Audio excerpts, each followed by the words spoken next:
Buenas tardes y bienvenidos a su programa Salud TV. Estamos iniciando una semana más. Estamos en el lunes 4 de diciembre. Les comento que el día de ayer, 3 de diciembre, se conmemora todos los años el Día de las Personas con la Discapacidad.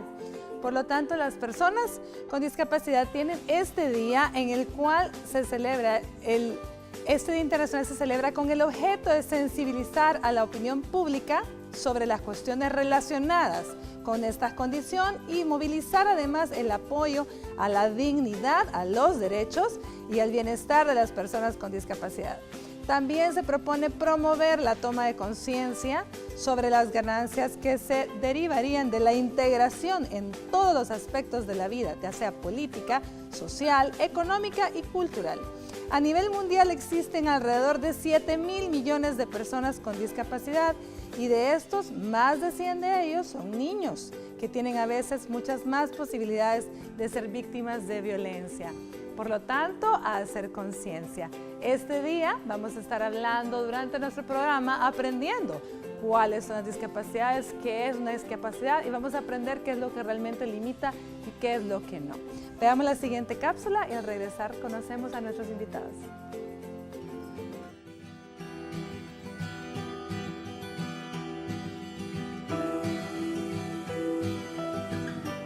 Según la Organización de las Naciones Unidas, la discapacidad es un término general que abarca las deficiencias, limitaciones de la actividad y restricciones de la participación.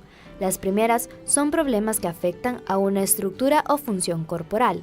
Las segundas son dificultades para ejecutar acciones o tareas y las últimas son limitantes para participar en situaciones vitales. Por lo tanto, la discapacidad es un fenómeno complejo que refleja una interacción entre las características del organismo humano y de las de la sociedad en la que vive. Existen dos tipos principales de discapacidad, la física y la mental. Durante la gestación o al nacer, así como diversos accidentes que hayan causado graves daños en su cuerpo y en concreto en zonas como la médula, son algunas de las principales causas que traen consigo que alguien tenga una discapacidad física. Por otra parte, se hace referencia a que alguien cuenta con un desarrollo o funcionamiento cognitivo que es inferior a la media como la mental. Para conocer más de la discapacidad, quédese en sintonía de su programa Salud TV.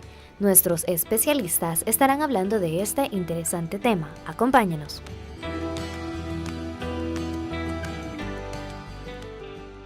Bueno, y para hablar de las discapacidades y aprender más de ellas en todos los aspectos, le damos la bienvenida a nuestros invitados. La primera de ellas, nuestra querida licenciada Dora Beatriz Urrutia de Sol, psicóloga. ¿Qué tal, licenciada? ¿Cómo está?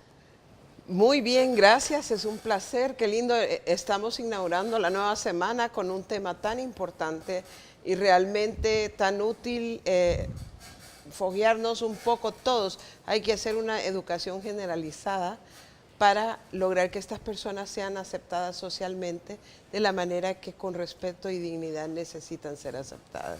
Excelente. Es un placer estar acá. Gracias, Dorita, como siempre le decimos de cariño. Tan linda, gracias.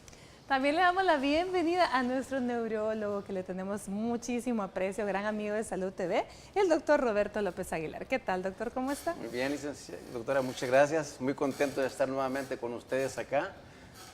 Iniciamos con este programa, continuamos y espero que sigamos, primero Dios, el año que viene, logrando muchos éxitos. Dios mediante, doctor, podamos seguir acá en esta ardua labor que se trata de enseñar a toda la población, ¿cierto? Bueno, y le damos también la bienvenida a la licenciada Arlene López, quien es fisioterapeuta. ¿Qué tal, licenciada? ¿Cómo está? ¿Qué tal? Buenas tardes. Pues aquí feliz de poder acompañar en este programa y celebrar pues el 3 de diciembre, el Día Internacional de las Personas con Discapacidad. Creo que es un tema bastante importante y para la fisioterapia pues es una gran fiesta. Excelente. Bueno, ¿qué le parece, doctor López Aguilar, si comenzamos hablando de qué es una discapacidad y cuáles son las discapacidades que tenemos, que podemos tener? Bien. Bueno, realmente el término discapacidad es un término que realmente es parte de la vida. En la evolución de nuestro desarrollo, la mayoría, casi por decir casi toda la población va a llegar a tener cierto grado de discapacidad, ¿verdad? Pero ya el término tal como es importante que lo mencionemos este día porque erróneamente se había usado el término de incapacidad y eso realmente no existe. Existe discapacidad, que es una disminución de las capacidades físicas, mentales, psicológicas, sensoriales, por diferentes causas, ¿verdad? Por lo tanto, este es un día muy especial que las políticas de salud deben ir reorientándose por mandatos de la ONU, de la Organización Mundial de la Salud, que hay alrededor de 1.000 millones de personas en el mundo con cierta discapacidad. 200 millones padecen de una discapacidad esencial que les impide incorporarse adecuadamente a la vida civil, ya sea medios de educación, transporte. Por lo tanto, este prácticamente se está volviendo cada vez un problema de salud pública. ¿Por qué razón? Porque se está invirtiendo el ángulo de la disminución de la tasa de natalidad y está aumentando el porcentaje de adultos mayores y con ellos las enfermedades crónicas, diabetes, enfermedades cardiovasculares, oncológicas, trastornos mentales. Por lo tanto, dentro de unos años, si hoy fíjese, de 1.000 millones de la población, es el 15% de la población mundial. Esto fue en el 2010. En 1970 eran el 10% o sea, exponencialmente va aumentando. Esto es importante que los gobiernos que están afiliados o están haciendo mella de la OMS, que pertenecen, que es un mandato que se cumplan las normas que giran ellos, vayan poniendo ya dentro de sus políticas prioritariamente el abordaje, el manejo, como bien decía la licenciada, en forma integral de las personas discapacitadas, porque realmente si ustedes pueden ver ahorita, inclusive aquí en el país, existe una ley de equiparación para los discapacitados, donde exigen que de cada 25 empleados es necesario que tengan una persona discapacitada. Eso es una ley que fue aprobada en el 2010 por la Asamblea, hace 17 años. Veamos realmente la realidad de las promociones para las personas discapacitadas de salud, es muy poco. Por lo tanto, es necesario que se retome eso, ¿verdad?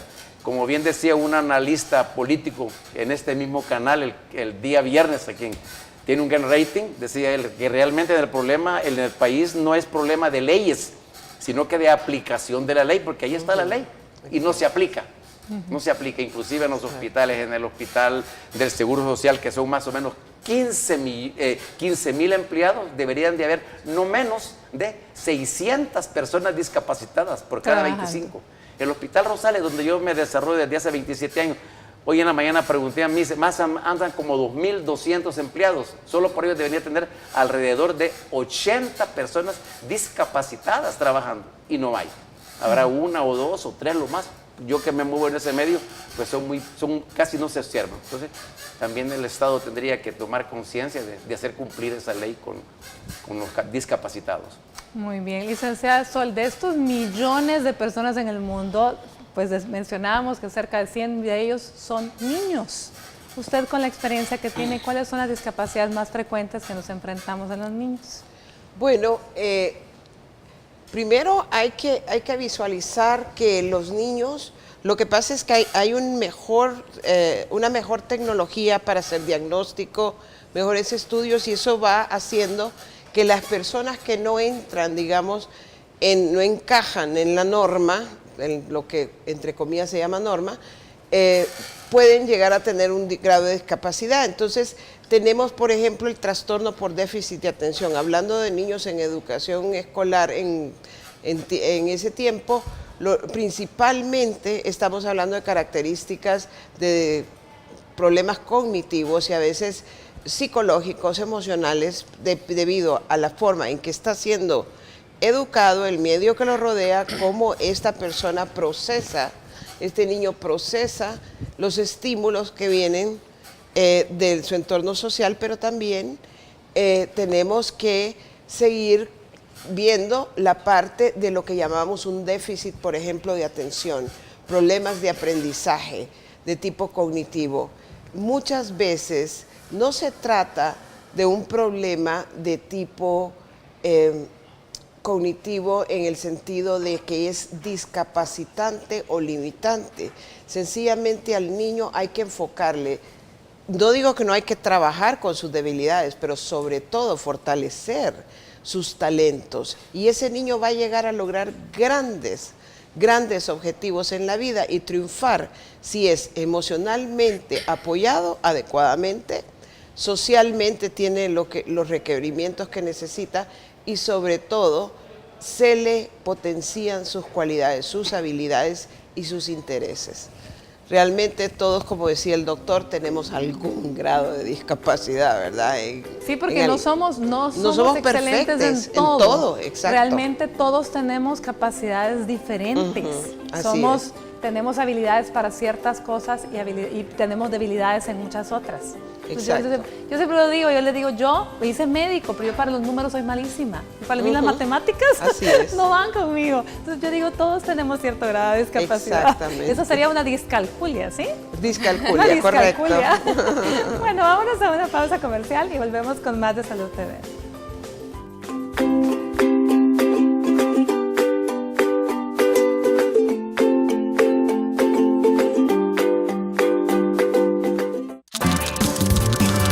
Estás viendo Salud TV.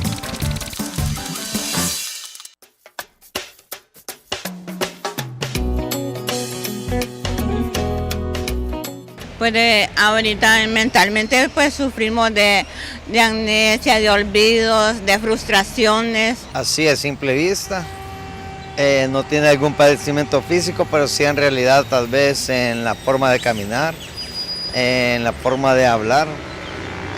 También, bueno, y es evidente, pues por obvio, la gente que anda en silla de ruedas, en muletas. Digamos las personas que andan con bastón, ¿verdad?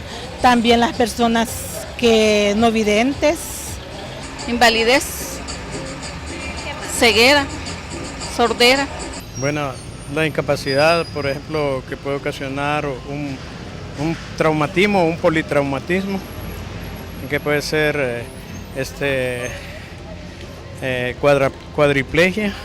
Más que todo esto es mental, porque hay personas discapacitadas que tienen trabajos comunes y corrientes y hay personas que tienen todas sus facultades y no les gusta trabajar.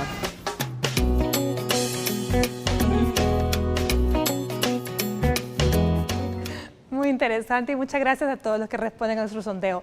¿Qué tipos de discapacidades existen? Vamos a extrapolar aquí la pregunta en el set. Va, licenciada, a ver, ¿qué tipos de discapacidades existen? Pueden haber visuales, algunas las mencionaron y otras como que hicieron falta, ¿no? Bueno, tenemos la discapacidad, dentro de las discapacidades mentales, psicológicas, emocionales, físicas, sensoriales. Es decir, que todo el mecanismo complejo del ser humano puede estar sujeto a una discapacidad, puede ser minusvalía también, o una disminución de sus facultades en alguna medida. Y eso va a requerir diferentes abordajes. Aquí, pues con los colegas vamos a ver las diferentes áreas en que cada uno se especializa. Muy importante el efecto multidisciplinario del tratamiento. Así es. Vamos a ver, doctor. Entonces, ¿qué enfermedades neurológicas nos pueden causar discapacidad, tanto en niños como en adultos? Porque pueden ser congénitas y adquiridas en el camino, ¿verdad? En el resto de la vida. Quizás en niños uno de los más frecuentes son aquellos embarazos problemáticos, llamémosles, que término médico, partos distóxicos, que niños que usualmente nacen con un sufrimiento fetal, que tardan en nacer, o la madre dice, mi hijo nació aguadito, o caminó a los 5 años, ese niño tuvo un sufrimiento fetal, ese niño va a tener ciertas discapacidades motoras. También, ya cuando el niño en la etapa del infante ha nacido, puede llegar a tener una neuroinfección o una meningitis, y eso le va a puede generarle hasta parálisis cerebral infantil. Entonces, que son aquellos cuadros bastante severos, que uno pues está acostumbrado a convivir con ellos en el diario tratamiento.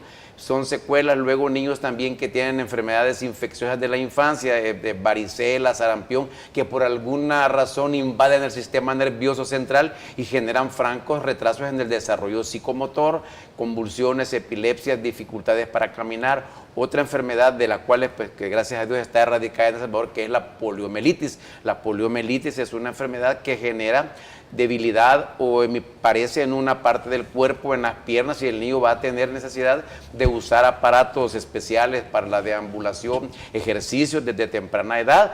En fin, eso sería en cuanto a los niños. Hay una gran cantidad, lo importante es que la madre reconozca.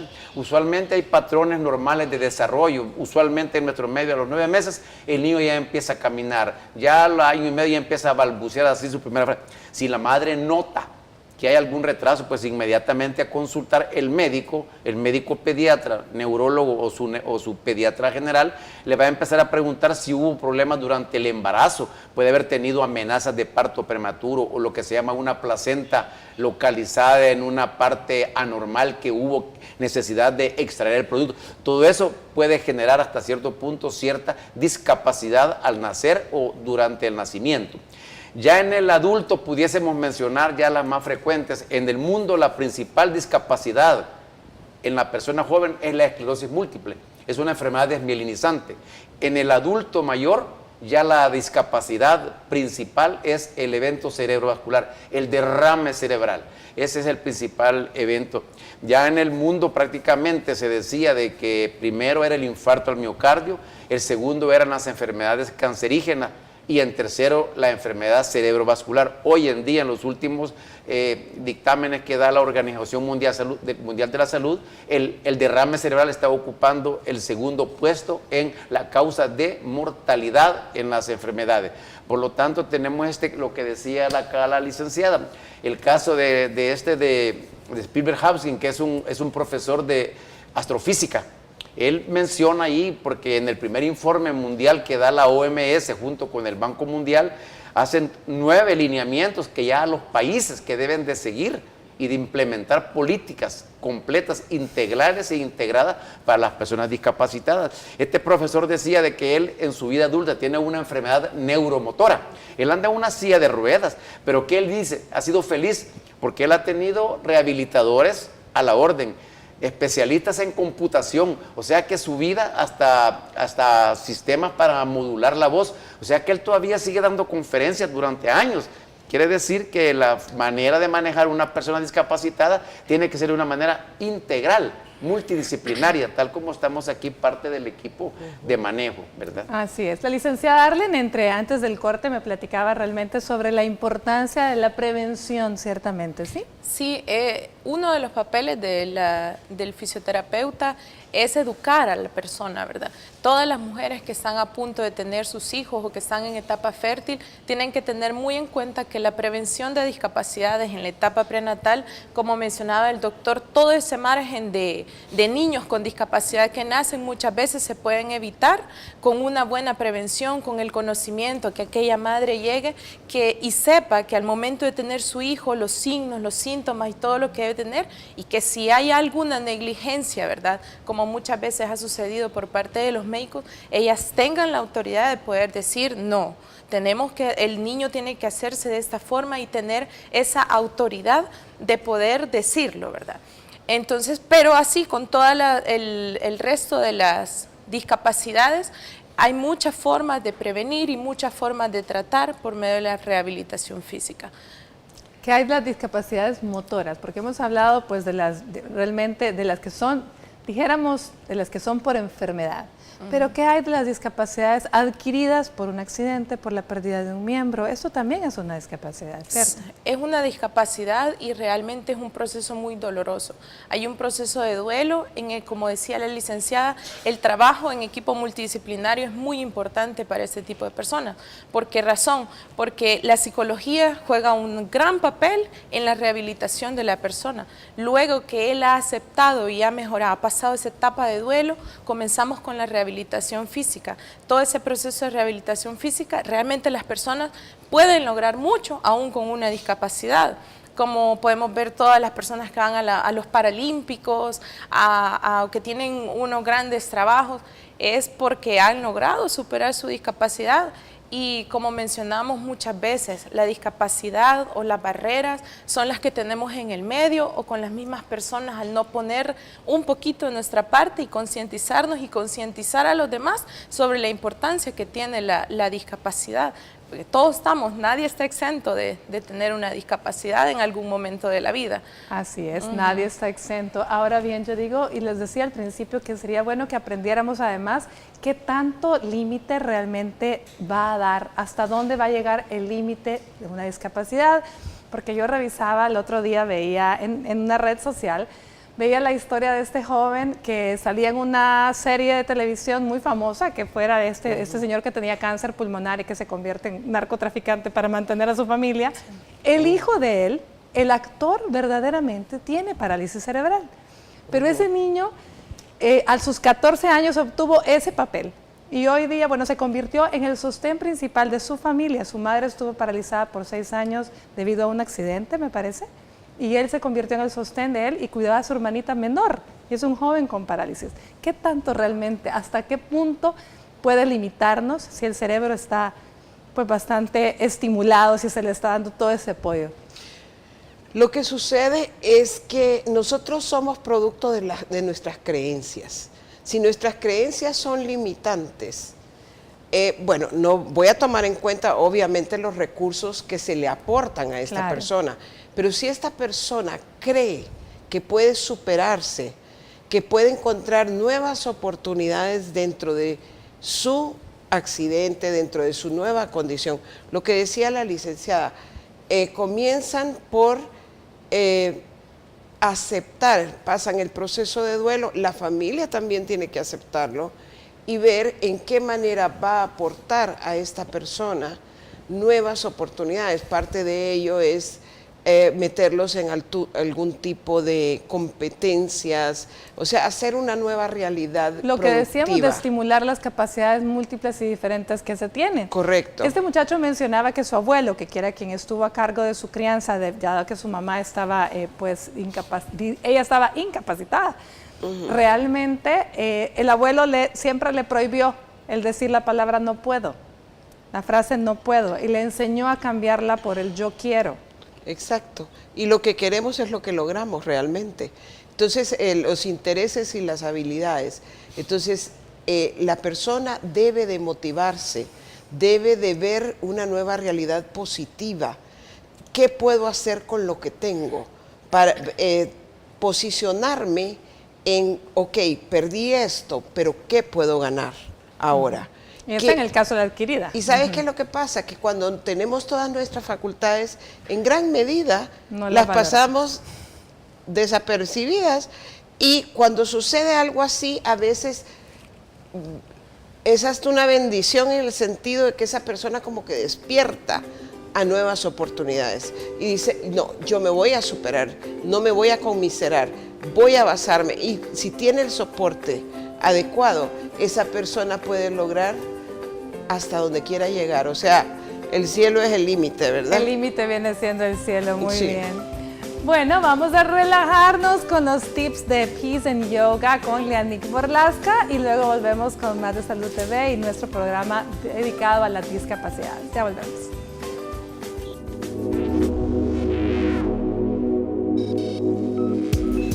Hola amigos de Salud TV, soy Lianik Borlasca y el día de hoy hablaremos sobre la postura llamada Paschimottanasana. Su nombre significa literalmente estiramiento intenso del poniente, porque estira completamente la parte posterior del cuerpo, la cual simboliza el punto cardinal donde se oculta el sol. Paschimottan significa poniente u occidente, y asana es postura. Para realizarla, siéntate en la alfombra con las piernas estiradas. Activa los pies, rodillas y muslos, empujando los talones hacia adelante y los dedos de los pies hacia ti. Inhala y eleva los brazos a los lados. Exhala y flexiona desde la cadera bajando el tronco completamente recto. Continúa alargando los brazos a los lados de la cabeza. Una vez que llegues al máximo estiramiento, baja los brazos hasta sostener los pies o el cinturón. Mantén los hombros abajo, el pecho apuntando hacia el frente y la nuca como una extensión de la columna vertebral en el mismo ángulo que la espalda. Relaja el rostro y el cuello y concéntrate en la respiración profunda. Con cada inhalación, estira más desde la base de tu espalda y con la exhalación, baja un poquito más y relaja aquellas partes del cuerpo que no están involucradas en el movimiento. Ahora fíjate que los codos estén a la misma altura y sostén la postura final de 5 a 8 respiraciones. Paschimottanasana además es ideal para relajar el nervio ciático y en el caso de atletas ayuda al profundo estiramiento de la corva, gemelos y mejora los síntomas de la fascitis plantar. Además, es apta para todos por los beneficios terapéuticos que recibe la espalda baja. Al sostenerla por largo tiempo, el sistema digestivo recibe un masaje que tonifica los órganos internos e intestinos, mejorando su rendimiento y el proceso de evacuación. La única contraindicación a la postura sería en casos de embarazo, porque el abdomen presiona hacia los muslos por la profunda flexión que hacemos. Al realizar esta o cualquier otra asana, se la supervisión de un profesional certificado que te ayude a adaptarla según tus propias capacidades. Para Salud TV, soy Lianik Borlaska y esto es Peace and Yoga. Namaste.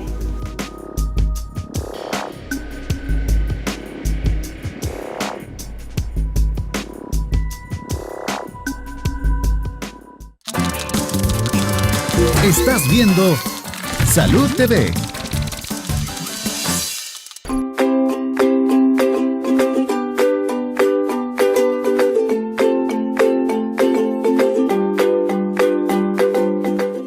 Buen provecho a usted que está almorzando. Gracias por acompañarnos y permitirnos estar ahí mientras usted toma sus sagrados alimentos. Este día estamos hablando de la discapacidad en el marco del Día Internacional de las Personas con Discapacidades.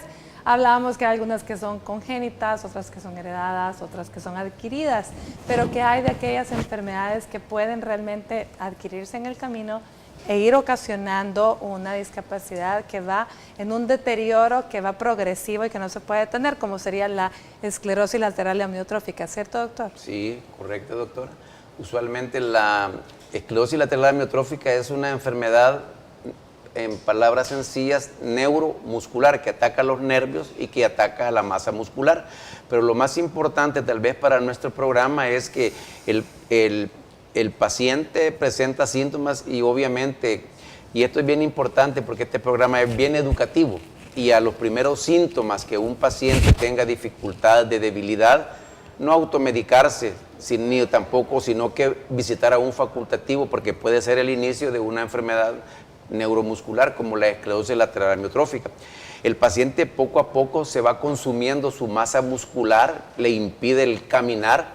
Posteriormente va a una silla de ruedas, pero lo importante por el equipo que nos acompaña este día es que realmente el estado mental no se afecta. Son pacientes que intelectualmente van viendo cómo se van deteriorando. Es ahí donde bien decía la licenciada, ambas licenciadas, una en psicología y la de fisioterapista, un equipo multidisciplinario, irle preparando las condiciones físicas para que él se pueda desarrollar.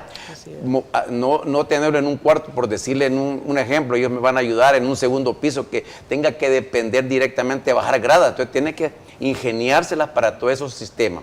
Esa sería una enfermedad que se llama heredodegenerativa. Otro caso muy parecido es el caso de la esclerosis múltiple. Esos pacientes van teniendo una discapacidad progresiva y el intelecto se le mantiene. Eso es lo más triste.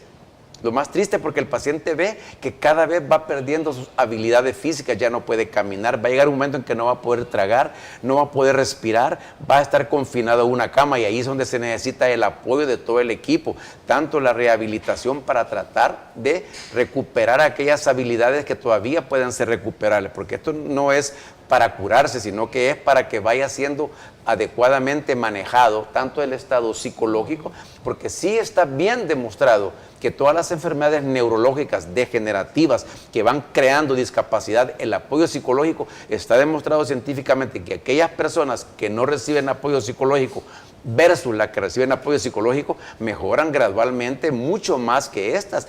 La enfermedad como que la detienen, el poder de la mente es interesante. Bueno, a ver, hablemos un poco del aporte de fisioterapia en este tipo de enfermedades, licenciada. El aporte de la fisioterapia, como bien decía el doctor, es un aporte de rehabilitación física y en en esta ocasión, como la esclerosis, pues no puede ser preventiva, ¿verdad? Tiene que ser paliativa. La rehabilitación paliativa se basa en hacer que el paciente se sienta bien, que su estado físico, si bien es cierto, se va deteriorando, pero día a día él se sienta animado, su circulación mejore por medio de los ejercicios terapéuticos que se le realizan. Todo va acompañado de una amabilidad, de una sonrisa, de una compañía que sea agradable para la persona. Y también, antes de que se me olvide, quiero mencionar que en este entorno de las personas con discapacidad hay que hacer un reconocimiento a los cuidadores. Muchas veces nos olvidamos de los cuidadores y sin ellos, sin los cuidadores, realmente las personas con discapacidad quizás no estarían vivas o no estarían como están.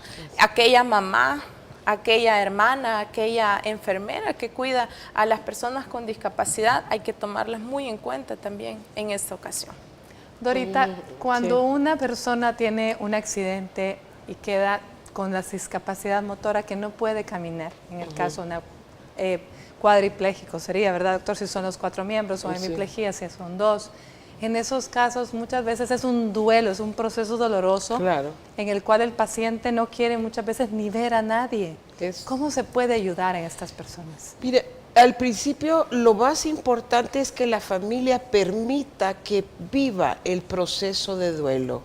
Es saludable, es natural que en un momento dado hay una negación, luego viene una cólera, una rabia, una negociación y finalmente viene la aceptación. Lo importante es que esta persona viva esas etapas, la familia se mantenga cerca, pero también tienen que aprender a ser prudentes, a no tratar de minimizar lo que están viviendo. No, si ya sabes, hay tanta gente que vive en silla de ruedas y no pasa nada, y esto y el otro, en ese momento él no necesita escuchar eso, ¿verdad? Por eso es importante el soporte psicológico.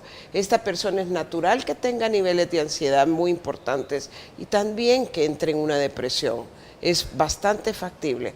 O sea, pero cuánto va a durar eso va a depender mucho del soporte de la familia, pero también de encauzar y adaptarse a una nueva realidad. Y ese es todo un proceso, pero se puede. Y es más, estas personas muchas veces destacan mucho más después de algo tan trágico como un accidente. Desarrollan nuevamente, como decíamos, otras capacidades y las llevan a niveles que nunca hubieran hecho de no haber sufrido esto, ¿verdad? Como decía el doctor Stephen Hawking, es uno de los grandes ejemplos de eso. Bueno, discapacidades, ya dijimos que hay muchas, y entre ellas pues, no pueden faltar las discapacidades visuales. Veamos la siguiente cápsula, el doctor Alejandro Candray nos habla acerca de ellas. Ya volvemos.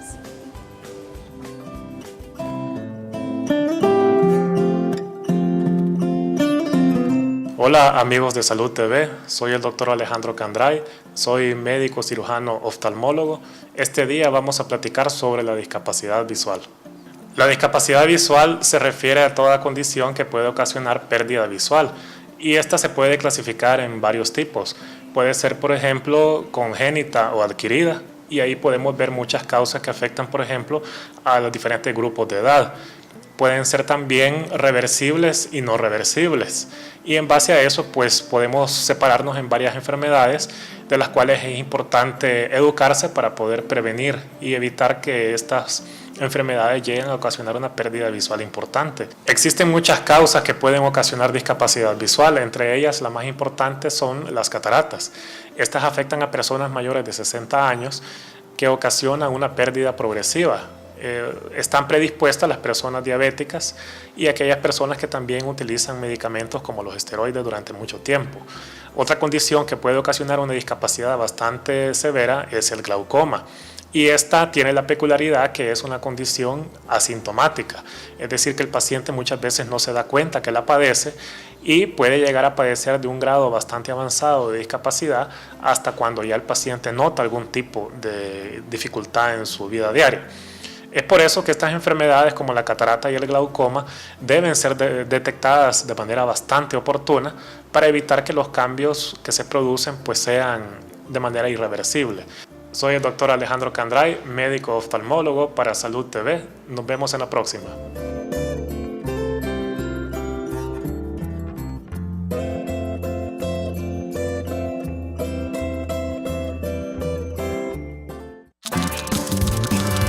Estás viendo Salud TV.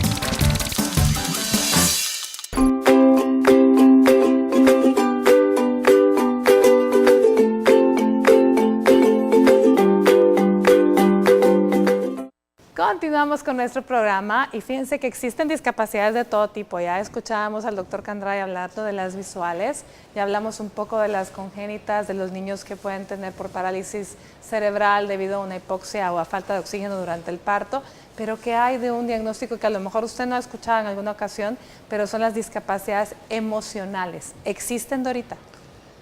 Claro, existen las discapacidades emocionales, son realmente personas que caen dentro de las enfermedades mentales, es decir, a veces son reguladas por químicos, de hecho son reguladas por hormonas y químicos cerebrales, que van a propiciar que esta persona no procese adecuadamente las emociones.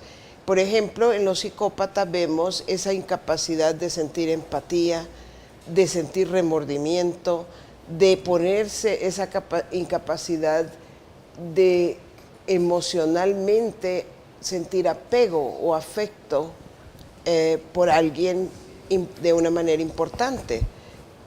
Tienen afecto, sí, pero los tienen en la medida en que esa persona les es utilitaria, es decir, les sirve con un propósito, pero no tienen la capacidad de amar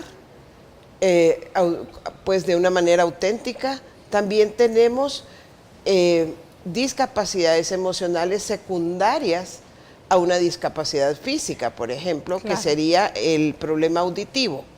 El niño se aísla del medio, o el niño autista que se aísla del medio y que necesita ser estimulado de sobremanera, sentir el afecto, sentir el tacto, porque de esa manera él va a lograr ir aumentando su capacidad de sentir emociones, de identificar. Eso iba a preguntarle, ¿pueden estas discapacidades emocionales ser rehabilitadas? Claro que sí, pero hay que hacer un diagnóstico temprano, ¿verdad? El niño cruel, el niño que mata a los animales, que los destripa, y todo, eso no es normal, no es una conducta normal. Entonces, desde esa edad, desde ese tiempo, un niño que continuamente trata de dañar a su hermanito, o que la mamá hasta tiene miedo de dejar al hermanito solo, no son normales. Ese niño amerita un tratamiento profundo, porque obviamente se está gestando una enfermedad mental, y cuáles son las sintomatologías, básicamente la conducta y su nivel emocional, ¿verdad? Esa discapacidad que tiene para sentir afecto y empatía. Muy interesante, de verdad que sí. Bueno, licenciada López, hablemos otra situación en la que fisioterapia tiene un papel preponderante, es en terapia ocupacional, y cuando hablamos de discapacidades adquiridas, como las que estábamos mencionando, pues definitivamente va a haber cierta limitante a la hora de a lo mejor realizar sus actividades cotidianas, ¿cierto? ¿De qué forma nos ayuda la terapia ocupacional?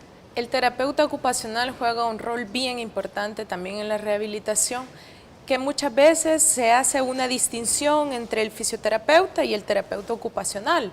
El terapeuta ocupacional es el encargado de devolverle a la persona con discapacidad ese sentido a la vida para poder retomar sus actividades. Por ejemplo, si ha perdido un brazo y era carpintero, entonces obviamente ya no va a poder serruchar con eso, pero se le hace un trabajo de cambio de dominancia, y si no, pues se le busca otra actividad en la cual sea útil y productivo. La terapia ocupacional juega un gran papel en el caso, como mencionó la licenciada, de niños con autismo, de niños con discapacidades psicológicas, todas esas sensaciones, percepciones, de poder tocar, de poder sentir algo fuerte. El terapeuta ocupacional también lo hace. Bueno, muy bien. A ver, Dorita, ¿qué hay de los niños con, usted mencionaba los niños con déficit de atención, los niños con autismo, los niños, la importancia del diagnóstico temprano y lo difícil que es muchas veces hacer estos diagnósticos, ¿sí? Mira, en términos generales, nosotros los psicólogos, lo primero que hacemos es, tráigame el niño con una evaluación neurológica, una evaluación auditiva y de ahí trabajamos ya propiamente con los niños con déficit de atención, con hiperactividad, los cuales tienen ciertos distintivos que la gente, en una parte se llama déficit de atención y suena mal, pero realmente yo con lo que me topo es que son niños con una inteligencia mucho más amplia. Tienen déficit de atención selectivo. Selectiva, porque los ponen frente al Nintendo y pasan horas clavados y la televisión y no tienen problema, ¿verdad? Pero efectivamente, sí suelen, por un desequilibrio neuroquímico, ellos tienden a distraerse con mucha facilidad.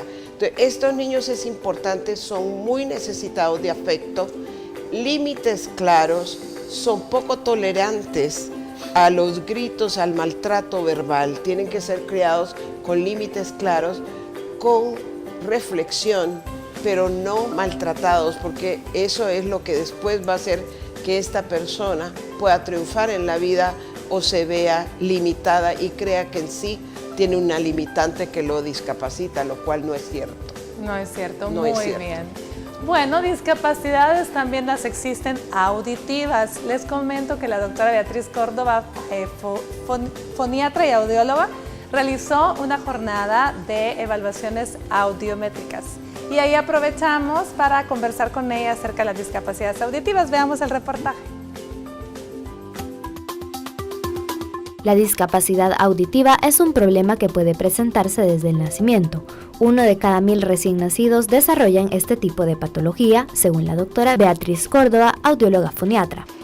Hablando sobre las pérdidas auditivas, hay que diferenciar las pérdidas auditivas en los recién nacidos, que se supone que 1 de cada 1000 nacidos vivos será sordo. En países subdesarrollados, quizás esa cifra llega a 3 niños por 1000 recién nacidos. 3 de esos niños serán sordos. En la población adulta ya sabemos que arriba de los 65 años, el 60%, y cuando llegamos a mayor edad, el 85%, para los 80 años, el 85% de la población adulta presentará alguna limitación en la audición o algún grado de sordera. Con el objetivo de ayudar a la población, la doctora junto a su staff llevó a cabo una jornada dedicada a realizar estudios audiométricos. Además, realzó la importancia de este tipo de actividades. Este día hemos abierto las puertas para nuestra población, haciendo detecciones de sordera gratuitas. Dentro del evento tuvo participación la audióloga colombiana Linda Karina Florián, quien explicó las mejoras que la tecnología puede aportar a la calidad de vida de las personas en materia auditiva. Cuando tenemos estas herramientas tecnológicas, cuando sabemos que ya no tenemos otro tipo de solución, cuando médicamente ya no podemos mejorar la audición, quirúrgicamente tampoco lo podemos hacer, entonces ya recurrimos al audífono, donde también en el audífono hemos actualizado mucho la tecnología y nos ha permitido dar muchos beneficios adicionales a las personas que lo usan, no solamente el hecho de escuchar más fuerte y mejor, también escuchan la palabra, las voces de una manera mucho más clara, más nítida, pueden conectarse con sus audífonos también a los dispositivos tecnológicos, entonces si tienen que hablar por celular, si tienen que hacer una conferencia por Skype, lo pueden hacer también escuchando en sus audífonos al volumen que necesitan, si quieren disfrutar de la televisión, de ir a un cine, también lo pueden hacer. Entonces estos audífonos lo que nos van a hacer es conectarnos nuevamente al mundo sonoro, volver a tener la capacidad de escuchar las voces, volver a empezar a recordar cómo suenan las palabras y de esa misma manera voy a mejorar mi pronunciación también, la forma como voy a hablar y en general comunicarnos con el mundo.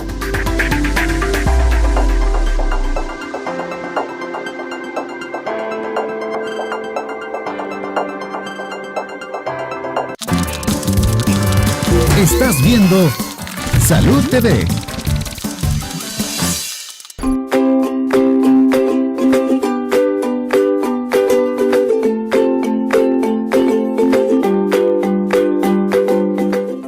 gracias por continuar con nosotros. Hemos estado hablando de todo tipo de discapacidades, pero hablemos de las discapacidades que nosotros como sociedad ponemos realmente para que estas personas no se puedan incorporar. Hablemos un poco de barreras arquitectónicas, ¿cierto, licenciada? Sí, las barreras arquitectónicas hasta la fecha son la mayor discapacidad de las personas con discapacidad. Es difícil movilizarse en la calle y no tener una línea, no poderse bajar de una acera. Sin embargo, hay ciudades en las que se está tratando de modernizar y ya hay dentro de la construcción de la ley de urbanística, ya está la aprobación de esa construcción con ese tipo. Pero llegamos a muchos lugares y yo me pongo a pensar, ¿cómo una persona con discapacidad en silla de ruedas entra a un banco? ¿Cómo hace para hablar con la cajera? Si las mesas son totalmente altas, incluso, bueno, yo soy un poquito alta, y yo me pongo así para poder hacer no sé, como una persona con discapacidad lo puede hacer. Hay lugares que todavía los inodoros, los baños, no están aptos para que una persona en silla de ruedas entre. Y así, si nos ponemos a enumerar la cantidad de situaciones en las que estas personas se ven, sí, las situaciones en las que estas personas se ven, es muy duro, es muy difícil. El transporte. El transporte, creería yo que quizás el 80% de las barreras arquitectónicas todavía las tenemos acá. Todavía las tenemos, definitivamente. Sí. Dorita, la importancia de la integración social de las personas con discapacidad. Básicamente nosotros debemos de ser realmente facilitadores de la educación a la diversidad desde nuestros hogares. Si nuestros hijos tienen la bendición de haber nacido dentro de lo que llamamos una normalidad, que es decir, que no se visualiza ninguna discapacidad, esta persona se le debe crear valores morales, espirituales, de tipo de tener caridad con el prójimo y no burlarse con aquel niño que es diferente. Porque ese niño tiene un corazón de oro, ese niño tiene unas cualidades divinas que necesita respeto y afecto y aceptación. Es importante que los adultos nos eduquemos y eduquemos a nuestros niños a ser tolerantes a la diversidad y sobre todo fomentar el respeto a la dignidad de cada ser humano como tal y a admirar y valorar sus diferencias. Dios es tan sabio que a todos nos hizo únicos e irrepetibles. Quiere decir que ninguno somos perfectos, pero todos llevamos grandes potenciales. Y eso es lo que hay que edificar. Eso es lo que es importante de reconocer y enseñar también nosotros desde casa. Integrarlos socialmente, no rechazarlos. No, el niño tiende a aislarse, muchas veces ellos en sí mismos se aíslan.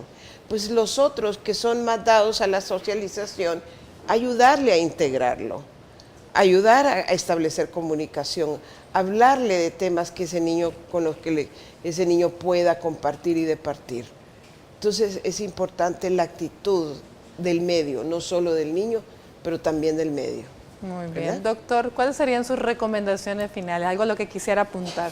Sí, realmente yo quisiera hacer, recordemos que en nuestra Constitución de la República dice que el origen infil del Estado es la persona humana, independientemente de la nacionalidad, sexo, raza y condición física. Por lo tanto, pues hacer un llamado a las autoridades de salud pública principalmente, porque es obligación del Estado implementar esos lineamientos que son 9 pasos que da la Organización Mundial de la Salud junto con el Banco Mundial. Son 9 lineamientos y muchos de lo que los colegas aquí han expresado, barreras arquitectónicas, grupos inclusive de mismas personas discapacitadas, ayudando, educando, botando esas barreras, colegios, en los colegios, áreas de educación, implementar lo que es una discapacidad. Una cosa es discapacidad motor y otra es discapacidad mental. Hay niños que tienen por algún impedimento físico, pero el intelecto lo tienen tan lúcido que perciben cualquier desprecio, cualquier burla.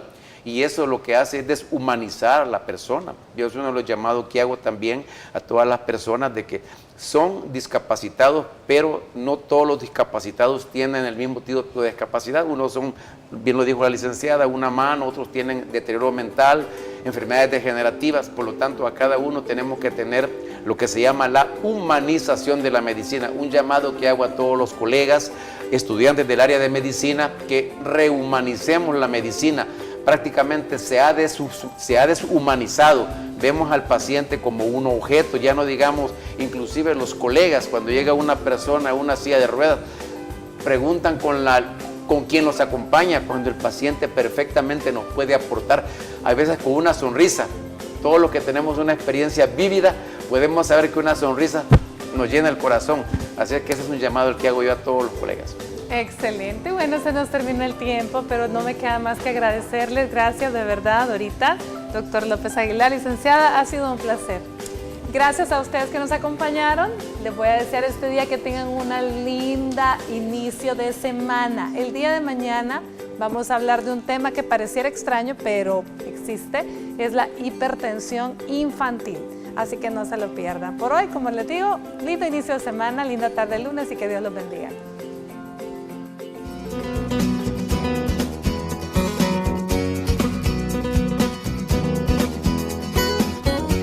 Si quieres saber cómo ayudar a las personas con discapacidades, te damos las siguientes recomendaciones.